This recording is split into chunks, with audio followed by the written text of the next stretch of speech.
Je m'appelle Jérôme Sadier et je suis président du Crédit Coopératif et d'ESS France qui fédère l'ensemble des réseaux d'acteurs et d'entreprises de l'économie sociale et solidaire.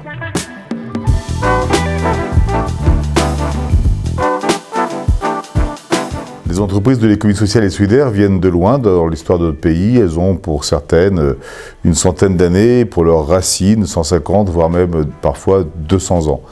D'ailleurs, elles comptent pour beaucoup dans ce qu'est aujourd'hui notre modèle républicain, notre contrat social, parce qu'elles ont des places dominantes dans la protection sociale, l'assurance, le crédit, le commerce et sa distribution, et puis des activités culturelles, sanitaires et sociales.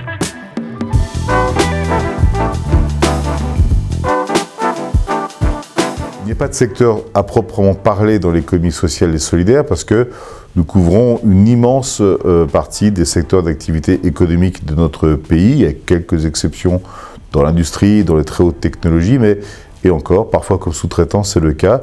Donc vous trouverez de l'économie sociale et solidaire en allant au cinéma ou en allant fréquenter tel ou tel commerce, en ayant des rapports avec votre banque ou votre mutuelle, en ayant affaire à un établissement hospitalier, etc.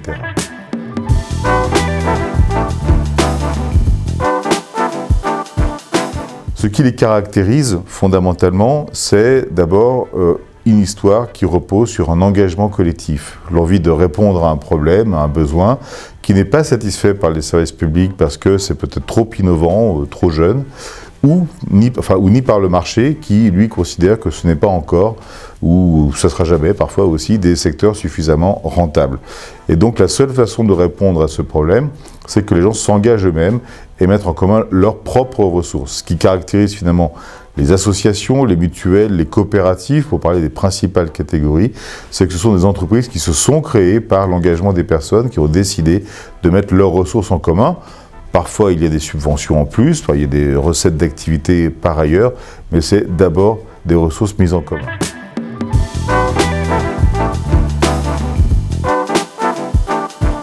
Un modèle qui n'a pas pour vocation de dégager absolument une rentabilité financière importante pour satisfaire les personnes.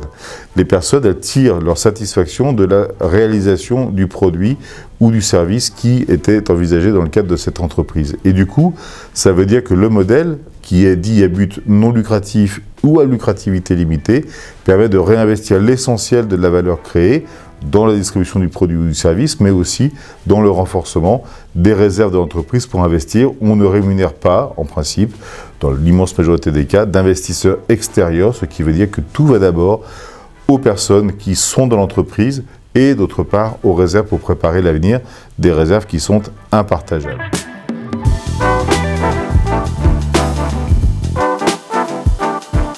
Et puis il y a la question des finalités.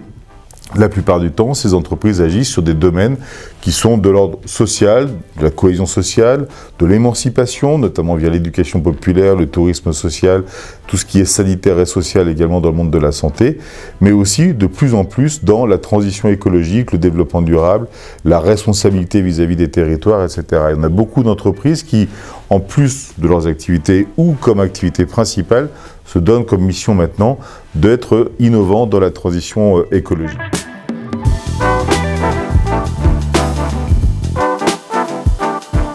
C'est une économie qui se veut parfaitement en phase avec son époque. Je crois que ça répond à une quête de sens, à une envie d'agir ou de consommer, d'entreprendre autrement. C'est une économie qui se veut responsable et qui repose surtout sur l'engagement, j'y insiste, l'engagement des personnes dans la société, avec une vision de la société, donc une économie citoyenne.